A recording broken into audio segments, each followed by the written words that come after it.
Bonjour, voici maintenant mon troisième vidéo.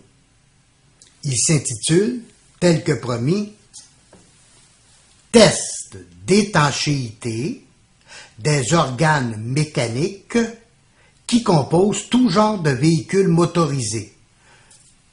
Rassurez-vous, c'est un test facile à faire. Tous les internautes qui m'écoutent, d'Amérique, d'Asie, d'Europe, d'Afrique, s'amuseront à performer avec ce test. Revenons à la base. Pas de votre automobile. Je parle bien sûr de vous. Parce qu'après tout, c'est vous qui allez devoir faire, c'est vous qui allez devoir faire ce test sur votre automobile. Vous en êtes capable. Vous décidez d'acheter ou vous possédez un véhicule motorisé, neuf ou usagé, peu importe la marque ou le modèle. Vous angoissez de toute façon parce que vous ne connaissez pas l'automobile et la mécanique pour rend allergique. Dites-vous que de l'autre côté, des gens sont passionnés d'automobile et en redemandent toujours.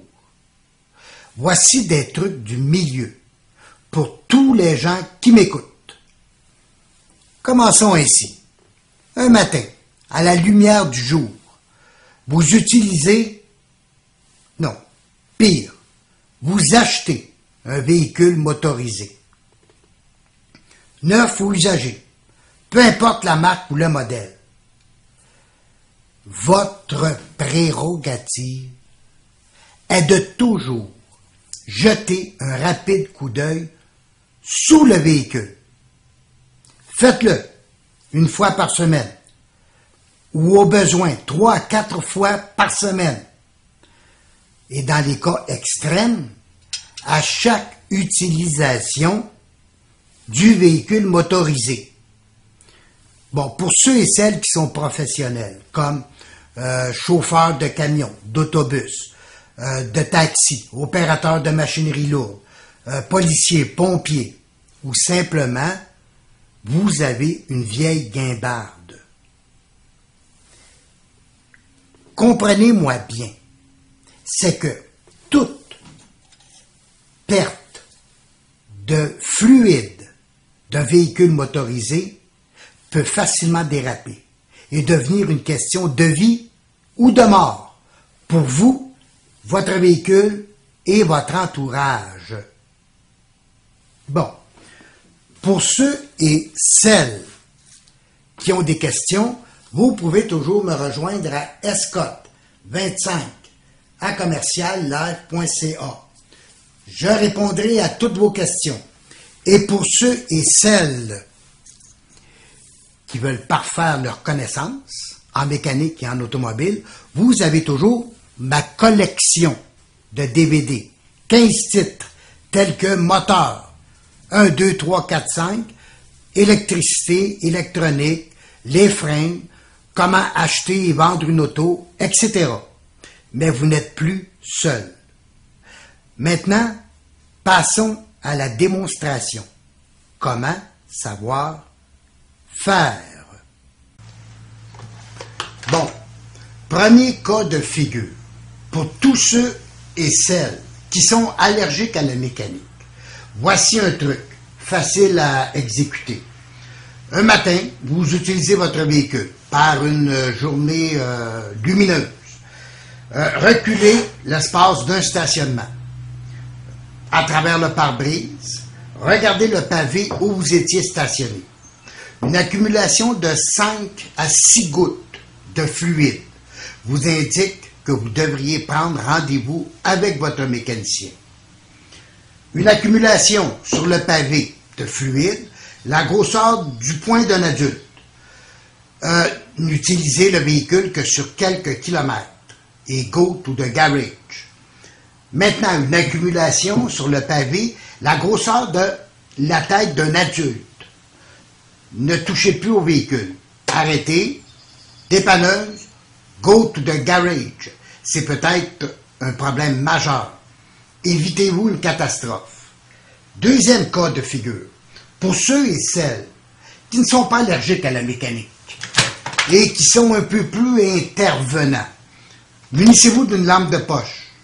Ainsi, vous pourrez faire votre test d'étanchéité la nuit ou le soir sans bouger le véhicule en regardant sous le véhicule. Aussi, procurez-vous un échantillon de tous les fluides de votre automobile, à savoir l'huile à moteur, neuve et usagée, l'huile à transmission et de servo-direction, elle est rouge, neuve et usagée, antigel et l'huile à frein. Ainsi, avec vos échantillons, vous pourrez comparer sur le pavé ce qui fuit. Et ça va vous orienter vers votre panne. Et vous aurez un pas d'avance. Gardez toujours un pas d'avance. L'automobile ne réfléchit pas. Vous devez réfléchir pour elle. Parfait. Maintenant, ce qui suit, pour les âmes sensibles, ceux qui sont allergiques à la mécanique, vous ne devriez pas écouter ce qui suit. Parce que nous allons entrer à l'intérieur du moteur, salir nos mains et nous impliquer en profondeur. OK. La notion de... On est toujours en étanchéité. La notion de gasket. Gasket, joint d'étanchéité, en français. Joint d'étanchéité. Bon, différents types. Il y en a en métal, il y en a amiante, caoutchouc, liège, papier, nylon, etc. Ça, ce sont tous des matières qui rentrent dans la composition des joints d'étanchéité ou des gaskets. OK? Très important. Deuxième chose où nous allons travailler. Nous allons travailler au niveau du le tuyau d'échappement. Je parle ici de tuyau d'échappement. Le collecteur d'échappement, ici, sur le moteur, il est à l'avant de votre véhicule. Catalyseur, à peu près ici. OK? Après ça, extension, une pipe, un tuyau. Pot d'échappement. Et après, une autre extension, un autre tuyau qui arrive à l'arrière du véhicule, l'extrémité arrière du véhicule, sous le véhicule. Très bien. Là, nous avons identifié le fameux tuyau. Maintenant, nous allons parler de l'historique. Le tuyau d'échappement, bref historique. Le tuyau d'échappement émet des particules. Avant 1968, les manufacturiers et le gouvernement étaient peu sensibilisés à les matières polluantes. Bon, au 21e siècle, tout le monde comprend pollution, réchauffement planétaire, etc. Tout le monde est sensibilisé. Aujourd'hui, les particules d'émission, vous allez voir, c'est souvent écrit émission sur le couvert de valve de votre moteur. C'est obligatoire, il faut tout qu'ils possèdent leur étiquette. Puis, les particules nocives sont comptées. Bon, en théorie, il est supposé avoir 0 particules. En pratique, on va voir c'est autre chose. Les particules nocives, monoxyde de carbone, des acides comme H2SO4, etc. Bon, je ne veux pas vous ennuyer avec ça, là. Particules nocives, elles sont comptées. Il devrait avoir 0 particules, en théorie. Donc, le tuyau d'échappement doit être gris clair. OK? Très important, gris clair. S'il n'est pas gris clair, où il y a des dépôts à l'intérieur du tuyau, ça veut dire que l'intérieur de votre moteur est brisé. Il est défectueux. L'étanchéité intérieure du moteur est défectueuse. Nous allons travailler sur l'étanchéité intérieure du moteur et l'étanchéité extérieure du moteur. Si le moteur n'est pas étanche, c'est beaucoup de problèmes. La même chose quand on a vu l'étanchéité de l'habitacle de votre automobile. Si l'habitacle n'est pas étanche, l'eau pénètre, elle va attaquer la structure, l'automobile meurt. Si le moteur n'est pas étanche, le moteur va mourir lui aussi, à petit feu ou rapidement. Donc, étanchéité. Maintenant, les émissions. Là, vous allez voir, nous allons travailler sur un air climatisé. Vous avez un air climatisé, c'est l'été, il fait chaud, et vous avez, ça émet de l'eau claire. Très important, l'eau doit être claire. Si c'est de l'eau claire, avec une accumulation de la grosseur d'un point d'un adulte, c'est normal. C'est la condensation du climatiseur. Même chose pour l'échappement. Il va y avoir des gouttes d'eau qui vont tomber le matin quand vous partez, un exemple. C'est de la condensation. Jusqu'à là, il n'y a aucun problème. Maintenant, nous allons voir les cas un peu plus pathologiques. Une émanation de fumée noire. OK? Ici, vous avez une émanation de fumée noire. Fumée noire veut dire mauvaise répartition, mauvaise quantité d'air et d'essence. Le moteur brûle mal son essence. OK? Bon, depuis 20 ans, l'air et l'essence. Bon, nous allons commencer par les substances. La substance qui peut se mélanger dans un moteur, c'est l'air et l'essence. Uniquement ça. Les autres fluides, les autres substances ne doivent jamais se mélanger. Jamais. L'air ne doit pas se mélanger avec l'antigel, l'essence ne doit pas se mélanger avec l'huile, l'huile avec l'antigel, etc. Tout doit être isolé. L'air et l'essence doivent se mélanger, mais avec une mixture très précise. Une nanogoutte de trop d'air ou de trop d'essence, toute la combustion est foutue. C'est contrôlé par des boîtes électroniques. OK? Une boîte, 2 ou 3 boîtes électroniques. Mixture, très important, carbonise. Vous allez avoir des dépôts de carbone. Parce que la carburation n'est pas dans une bonne mixture. Il brûle trop, il brûle mal son essence et il va avoir des dépôts de carbone. Bon, à l'intérieur du silencieux, quand vous passez votre doigt, le plus que vous avez de dépôts sur votre doigt, quand vous ne voyez plus la chair de votre doigt, c'est que le moteur, ça fait longtemps qu'il roule, qu'il fonctionne brisé. OK? Donc, si vous achetez une voiture, c'est la première chose à vérifier.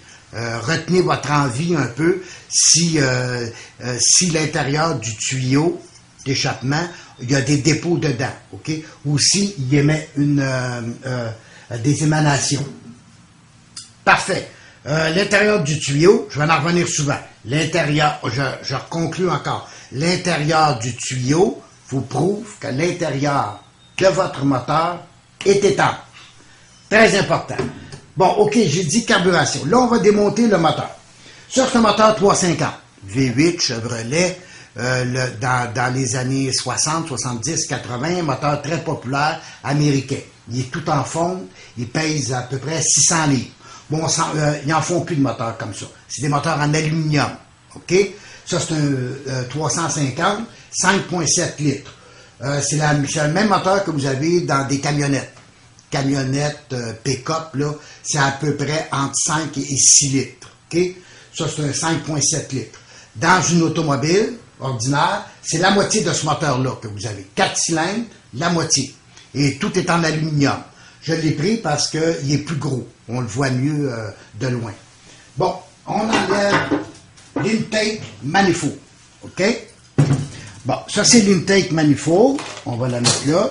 Ou la tubulure d'admission. Bon, chaque fois que j'enlève... ça c'est le couvert de valve. Souvent ça fuit ici. Il y a un joint d'étanchéité. Un gasket. OK? On va enlever la tête de moteur. Bah, voilà.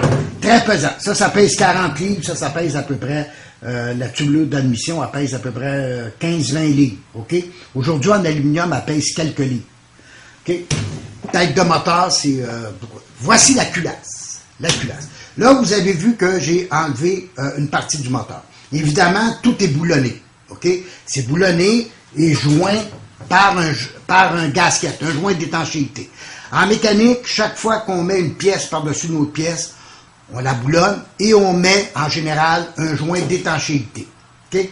Donc ici, j'ai enlevé la tête. Le reste, ce qui compose un moteur, il y a 4 à 5 pièces majeures. J'ai nommé la tubulure, tous les moteurs. J'ai nommé la tubulure, un V8, les 2 têtes de moteur, les 2 culasses, le bloc moteur, ici, le bloc moteur, et la panne à l'huile. OK? C'est ce qui compose un moteur en général, les pièces majeures que je parle. OK? Quand vous allez au garage, quand vous payez une facture et que le mécanicien a travaillé sur le moteur, au niveau du moteur, généralement, c'est la pièce qui est brisée. Elle est enlevée, déboulonnée, on change le gasket, le joint d'étanchéité, que le prix varie entre 10 $ et 100 $. OK?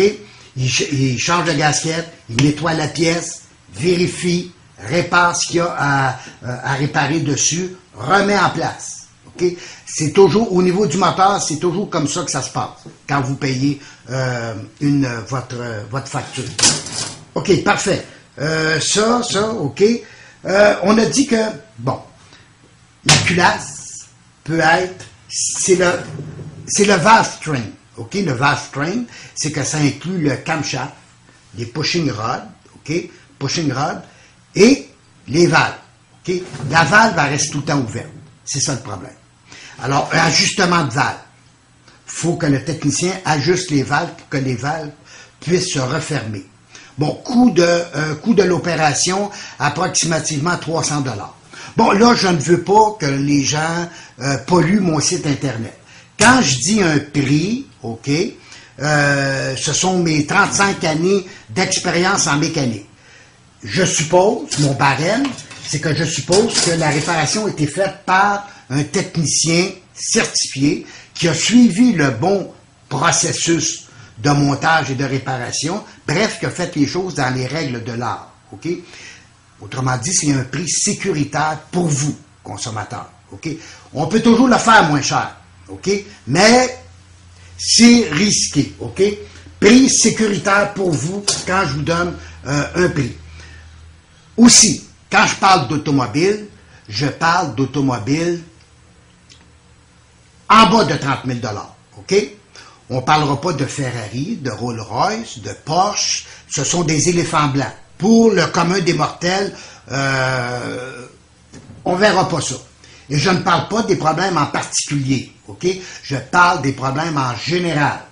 Pendant mes 35 années de mécanicien, j'ai vu à 80% que c'est des gaskets qui vont sauter. OK?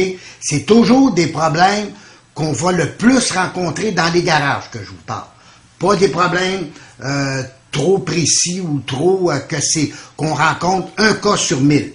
Alors, de grâce, ne polluez pas mon site Internet. Je parle des cas en général. OK, ça veut dire, on en revient à notre affaire, fumée noire. OK, ça veut dire que mauvaise carburation, chose électronique. Là, on est rendu à l'intérieur du moteur. L'ajustement des valves, j'ai dit le prix, tout. Ou la culasse, la tête est craquée. Souvent, ça va craquer la culasse va craquer entre les deux valves. OK?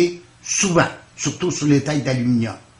Ça veut dire, on enlève la tête de moteur, on la fait souder par un atelier spécialisé. Si elle est craquée ici, entre les deux valves, c'est réparable assez facilement. Mais on va voir que bien des places ailleurs, c'est pas réparable. OK, ça c'est pour la fumée noire. Maintenant, vous avez une émanation. Bon, il y a d'autres choses, là, mais là, on n'aura pas le temps sur d'autres petits détails là, qu'on rencontre à 5 ou 10% dans les cas. En général. Là, vous avez une fumée blanche. OK? Fumée blanche opaque. OK? Du tuyau d'échappement. C'est parce que vous brûlez de l'antigel. OK? Vous brûlez du liquide réfrigérant. Le moteur ne doit brûler que de l'air et de l'essence. Très important. Air-essence, très bien proportionné par les ordinateurs de bord. OK?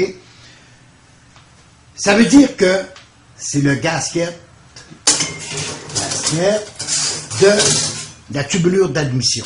OK? En général, il y a un gasket. Le gasket est brûlé, déchiré, tordu.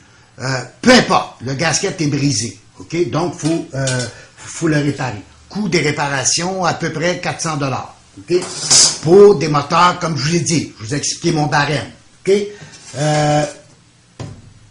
Tubulure d'admission, ou sinon, plus sérieux, la tête. OK? C'est la tête, la culasse, qui peut être brisée. Ça veut dire qu'elle peut être fendue entre les deux valves, comme je vous ai montré. Le coup classique. Ou la culasse peut être fendue, une craque, de l'intérieur. Bon. Le moteur Et la tête de moteur, c'est plein de trous, de canalisation. C'est trépané, c'est creux, OK? C'est évidé, OK? Pour que les fluides passent. Les fluides antigel, huile, air, essence, OK? Et la contre-pression de la combustion, OK? Donc, fluide plus pression. L'huile est sous pression, l'antigel est sous pression. Ils sont, puis même avec un turbo, l'air et l'essence est sous pression. Donc, il y a de la pression. La pression, elle va aller dans le creux. Souvent, on ne la voit pas, on ne peut pas la souder. Alors, c'est irréparable. Et le pire, le bloc moteur peut être craqué. OK? Fumée blanche, le bloc moteur peut être craqué. Si le bloc moteur est craqué, the game is over. OK? C'est plus réparable. On peut pas, comme on dit, stripper un moteur, c'est-à-dire le vider, remonter ça, souder ça, remonter ça, ça va coûter 2000, 2500 $. Alors, c'est sûr que vous allez acheter une autre voiture, puis vous allez l'envoyer au rebut. L'automobile est plus ou moins rendu un produit de haute consommation. OK? OK, la fumée blanche. Au niveau de la culasse peut être brisée, joint de culasse, OK? Le gasket de tête, c'est lui qui saute. Pour les raisons, brûlé, tordu, oxydé, etc. Alors, le mécanicien va changer le gasket, le joint d'étanchéité. Il va faire resurfacer la tête. Parce que la tête, au bout de 300 000 kilos, 500 000 kilos, elle a, bon, c'est quelques millièmes. Là, j'exagère. Elle a soit travaillé comme ça, ou elle a travaillé comme ça, OK? De quelques millièmes. Donc, il faut resurfacer la culasse, la tête de moteur. Resurfacer ça, pressure test.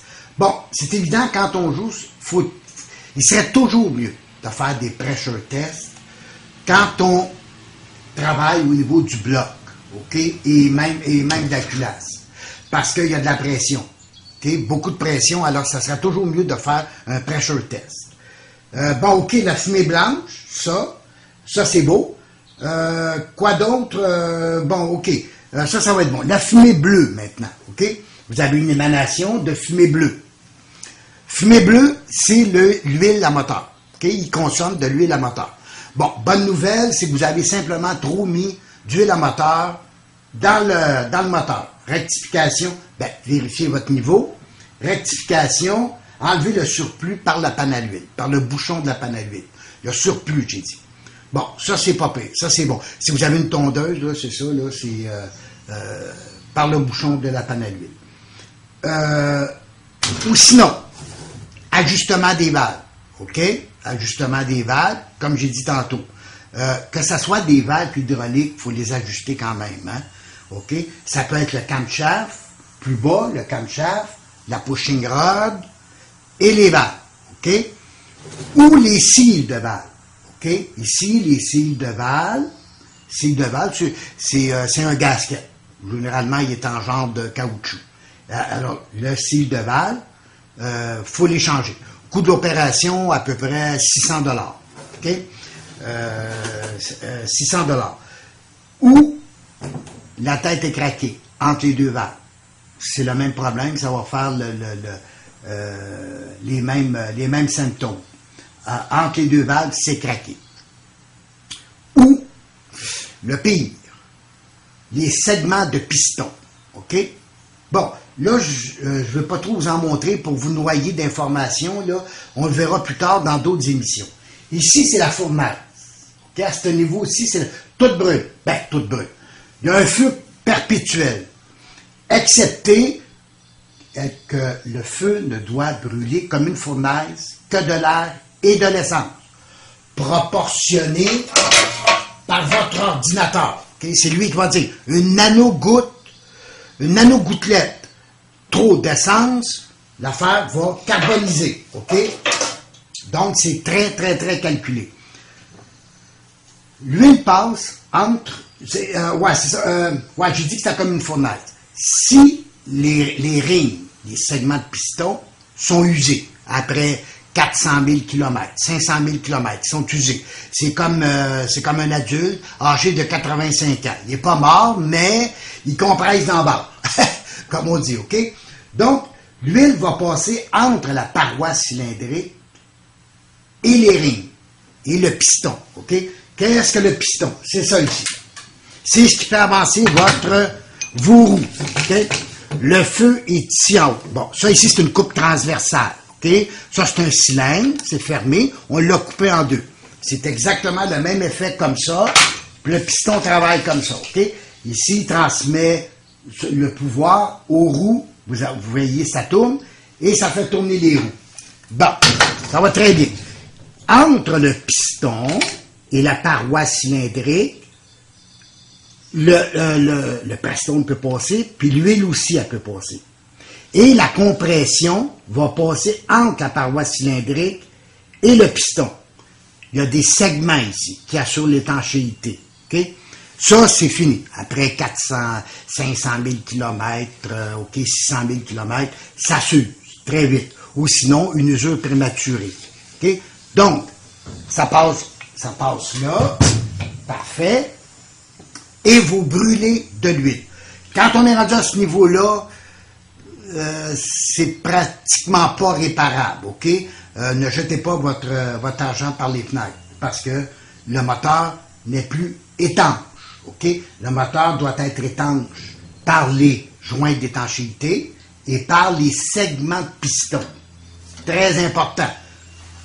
Plein de fluide qui passe à l'intérieur du moteur par des canalisations. OK? Je le répète encore, canalisation des substances, des fluides qui sont sous pression. En plus, OK?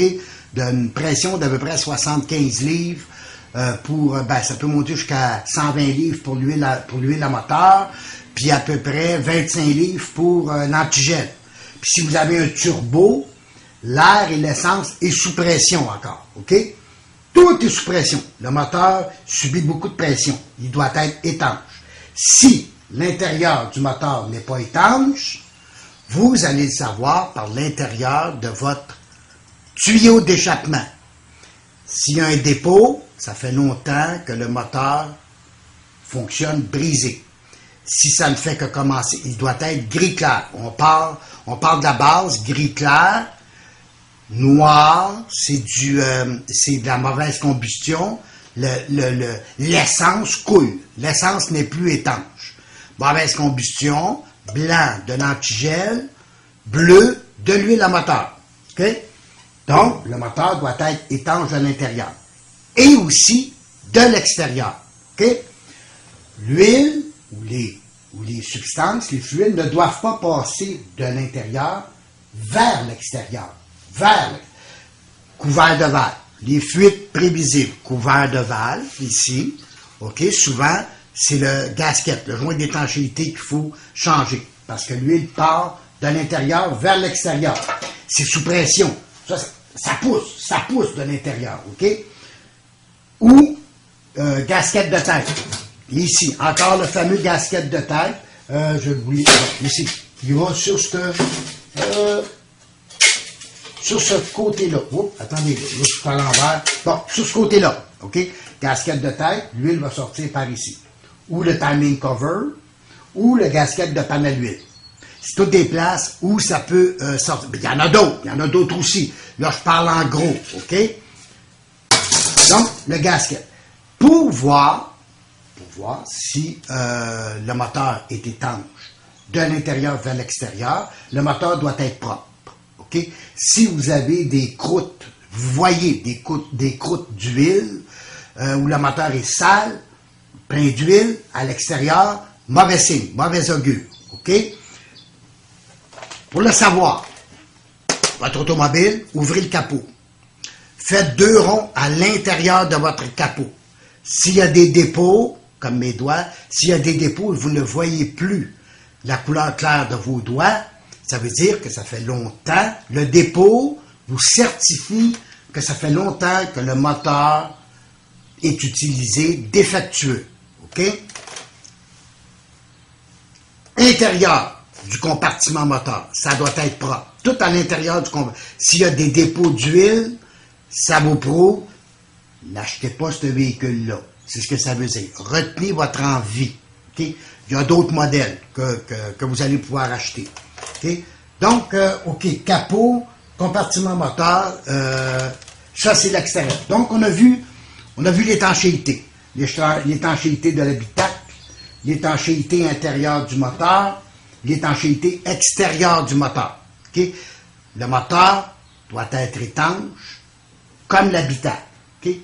Bon, parfait. Maintenant, ça a été dit, parfait. Bon, c'est encore des cas généraux dont je parle, OK? Il y a toujours des cas particuliers, mais là, on n'a pas le temps d'en parler. Je dois passer à la conclusion. Maintenant, qu'avez-vous appris de cette trilogie de DVD? Que vous pouvez performer. Oui, pas besoin d'être un mécanicien expert et ingénieur ou de mettre en pièces votre automobile pour comprendre le monde qui vous entoure. Je parle de votre automobile, bien sûr, de votre moto, d'un camion, de votre maison, un pont, avion, hélicoptère, fusée, satellite. Tous doivent être étanches et même vous devez être étanche. Oui, sinon, gare à vous si vous n'êtes pas étanche. L'étanchéité est la performance originelle de tout type de construction. Ceci est tellement vrai que c'est valable pour la planète entière.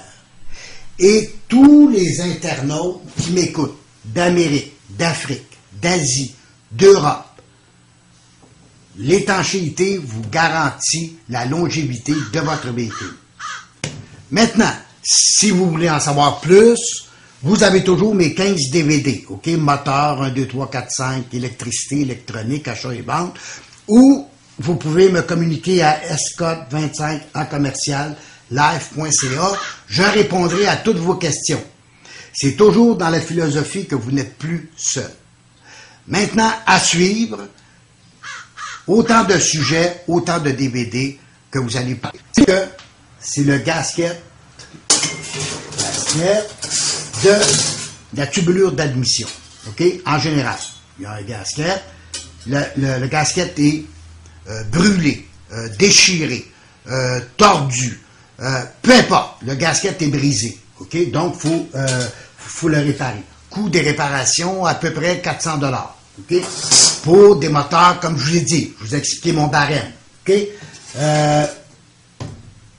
Tubulure d'admission, ou sinon, plus sérieux, la tête. OK? C'est la tête, la culasse, qui peut être brisée. Ça veut dire qu'elle peut être fendue entre les deux valves, comme je vous ai montré, le coup classique.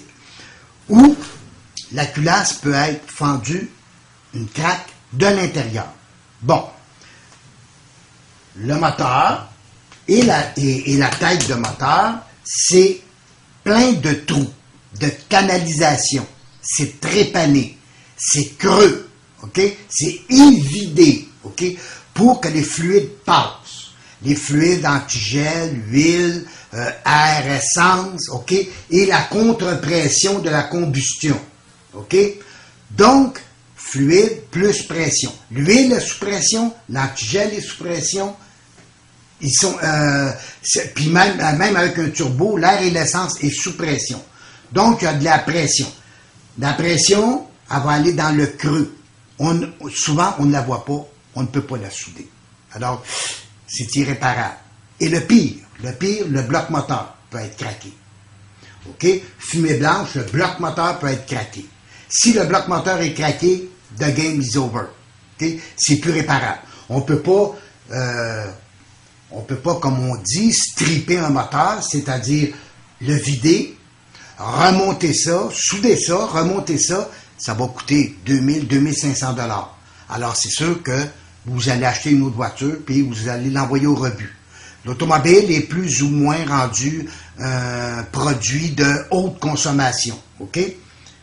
OK, la fumée blanche. Au niveau de la culasse peut être brisée, joint de joint de culasse, OK? Le gasket de tête, c'est lui qui saute.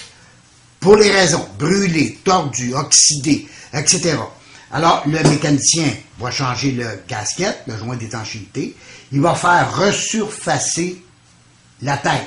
Parce que la tête, au bout de 300 000 kilos, 500 000 kilos, elle a, bon, c'est quelques millièmes. Là, j'exagère. Elle a soit travaillé comme ça, ou elle a travaillé comme ça, OK?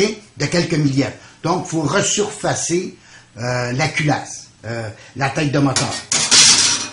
Resurfacer ça, pressure test. Bon, c'est évident, quand on joue, il serait toujours mieux de faire des pressure tests quand on travaille au niveau du bloc, OK? Et même de la culasse. Parce qu'il y a de la pression. OK? Beaucoup de pression, alors ça serait toujours mieux de faire un pressure test. Bon, OK, la fumée blanche, ça c'est beau. Quoi d'autre? Bon, OK. Ça va être bon. La fumée bleue, maintenant, OK? Vous avez une émanation de fumée bleue. Fumée bleue, c'est l'huile à moteur. OK? Il consomme de l'huile à moteur. Bon, bonne nouvelle, c'est que vous avez simplement trop mis d'huile à moteur dans le moteur. Rectification, ben, vérifiez votre niveau. Rectification, enlevez le surplus par la panne à l'huile, par le bouchon de la panne à l'huile. Le surplus, j'ai dit. Bon, ça, c'est pas pire. Ça, c'est bon. Si vous avez une tondeuse, là, c'est ça, là, c'est par le bouchon de la panne à l'huile. Ou sinon, ajustement des valves. OK? Ajustement des valves, comme j'ai dit tantôt. Que ce soit des valves hydrauliques, il faut les ajuster quand même. Hein? OK? Ça peut être le camshaft, plus bas, le camshaft, la pushing rod et les valves. OK? Ou les cils de valve. OK? Ici, les cils de valve. Cils de valve, c'est un gasket. Généralement, il est en genre de caoutchouc. Alors, le cil de valve, faut les changer. Coût de l'opération, à peu près 600 $. OK? 600 $. Ou la tête est craquée entre les deux valves. C'est le même problème, ça va faire les mêmes symptômes. Entre les deux valves, c'est craqué. Ou, le pire, les segments de piston. OK? Bon, là, je ne veux pas trop vous en montrer pour vous noyer d'informations. Là, on le verra plus tard dans d'autres émissions. Ici, c'est la fournaise. Okay? À ce niveau-ci, c'est tout brûle. Ben, tout brûle. Il y a un feu perpétuel. Excepté que le feu ne doit brûler comme une fournaise que de l'air et de l'essence. Proportionné par votre ordinateur. Okay? C'est lui qui va dire une nanogouttelette, trop d'essence, l'affaire va carboniser. OK? Donc, c'est très, très, très calculé. L'huile passe entre... ouais, c'est ça. Ouais, j'ai dit que c'était comme une fournaise. Si les rings, les segments de piston, sont usés après 400 000 km, 500 000 km, ils sont usés. C'est comme un adulte âgé de 85 ans. Il n'est pas mort, mais il compresse d'en bas, comme on dit, OK? Donc, l'huile va passer entre la paroi cylindrique et les rings, et le piston, OK? Qu'est-ce que le piston? C'est ça ici. C'est ce qui fait avancer vos roues, OK? Le feu est ici en haut. Bon, ça ici, c'est une coupe transversale, OK? Ça, c'est un cylindre, c'est fermé, on l'a coupé en deux. C'est exactement le même effet comme ça, puis le piston travaille comme ça, OK? Ici, il transmet le pouvoir aux roues, vous voyez, ça tourne, et ça fait tourner les roues. Bon, ça va très bien. Entre le piston et la paroi cylindrique, le piston peut passer, puis l'huile aussi, elle peut passer. Et la compression va passer entre la paroi cylindrique et le piston. Il y a des segments ici qui assurent l'étanchéité. Okay? Ça, c'est fini. Après 400, 500 000 km, OK, 600 000 km, ça s'use très vite. Ou sinon, une usure prématurée. Okay? Donc, ça passe là. Parfait. Et vous brûlez de l'huile. Quand on est rendu à ce niveau-là, c'est pratiquement pas réparable, OK? Ne jetez pas votre argent par les fenêtres, parce que le moteur n'est plus étanche. OK? Le moteur doit être étanche par les joints d'étanchéité et par les segments de piston. Très important. Plein de fluides qui passent à l'intérieur du moteur par des canalisations. OK? Je le répète encore, canalisation des substances, des fluides qui sont sous pression. En plus, OK? D'une pression d'à peu près 75 livres ça peut monter jusqu'à 120 livres pour l'huile à moteur, puis à peu près 25 livres pour l'antigel. Puis si vous avez un turbo, l'air et l'essence est sous pression encore, OK? Tout est sous pression. Le moteur subit beaucoup de pression. Il doit être étanche. Si l'intérieur du moteur n'est pas étanche, vous allez le savoir par l'intérieur de votre tuyau d'échappement. S'il y a un dépôt, ça fait longtemps que le moteur fonctionne brisé. Si ça ne fait que commencer, il doit être gris clair. On part de la base, gris clair. Noir, c'est de la mauvaise combustion. L'essence coule. L'essence n'est plus étanche. Mauvaise combustion, blanc de l'antigel, bleu de l'huile à moteur. OK? Donc, le moteur doit être étanche de l'intérieur. Et aussi de l'extérieur. OK? L'huile ou les substances, les fluides ne doivent pas passer de l'intérieur vers l'extérieur. Couvert de valve. Les fuites prévisibles, couvert de valve, ici, OK, souvent, c'est le gasket, le joint d'étanchéité qu'il faut changer, parce que l'huile part de l'intérieur vers l'extérieur. C'est sous pression. Ça pousse de l'intérieur, OK? Ou gasket de tête. Ici, encore le fameux gasket de tête. Je vous lis ici. Il va sur ce côté-là. Oups, attendez, là, je suis à l'envers. Bon, sur ce côté-là, OK? Gasket de tête, l'huile va sortir par ici. Ou le timing cover, ou le gasket de panne à l'huile. C'est toutes des places où ça peut sortir. Mais il y en a d'autres aussi. Là, je parle en gros, OK? Donc, le gasket. Pour voir si le moteur est étanche de l'intérieur vers l'extérieur, le moteur doit être propre. OK? Si vous avez des croûtes, vous voyez des croûtes d'huile, où le moteur est sale, plein d'huile, à l'extérieur, mauvais signe, mauvais augure. OK? Pour le savoir, votre automobile, ouvrez le capot. Faites 2 ronds à l'intérieur de votre capot. S'il y a des dépôts, comme mes doigts, s'il y a des dépôts et vous ne voyez plus la couleur claire de vos doigts, ça veut dire que ça fait longtemps. Le dépôt vous certifie que ça fait longtemps que le moteur est utilisé défectueux. OK? Intérieur du compartiment moteur, ça doit être propre. Tout à l'intérieur du compartiment. S'il y a des dépôts d'huile, ça vous prouve, n'achetez pas ce véhicule-là. C'est ce que ça veut dire. Retenez votre envie. Okay? Il y a d'autres modèles que vous allez pouvoir acheter. Okay? Donc, OK, capot, compartiment moteur, ça c'est l'extérieur. Donc, on a vu l'étanchéité.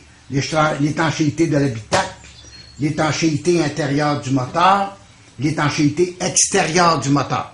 Okay? Le moteur doit être étanche comme l'habitacle. Okay? Bon, parfait. Maintenant, ça a été dit. Parfait. Bon, c'est encore des cas généraux dont je parle, OK? Il y a toujours des cas particuliers, mais là, on n'a pas le temps d'en parler. Je dois passer à la conclusion. Maintenant, qu'avez-vous appris de cette trilogie de DVD que vous pouvez performer? Oui, pas besoin d'être un mécanicien expert et ingénieur ou de mettre en pièces votre automobile pour comprendre le monde qui vous entoure. Je parle de votre automobile, bien sûr, de votre moto, d'un camion, de votre maison, un pont, avion, hélicoptère, fusée, satellite. Tous doivent être étanches et même vous devez être étanche. Oui, Sinon, gare à vous si vous n'êtes pas étanche. L'étanchéité est la performance originelle de tout type de construction. Ceci est tellement vrai que c'est valable pour la planète entière. Et tous les internautes qui m'écoutent, d'Amérique, d'Afrique, d'Asie, d'Europe, l'étanchéité vous garantit la longévité de votre véhicule. Maintenant, si vous voulez en savoir plus, vous avez toujours mes 15 DVD, OK? Moteur 1, 2, 3, 4, 5, électricité, électronique, achat et vente, ou vous pouvez me communiquer à scott25@commercial.live.ca. Je répondrai à toutes vos questions. C'est toujours dans la philosophie que vous n'êtes plus seul. Maintenant, à suivre, autant de sujets, autant de DVD que vous allez pouvoir vous servir sur Internet.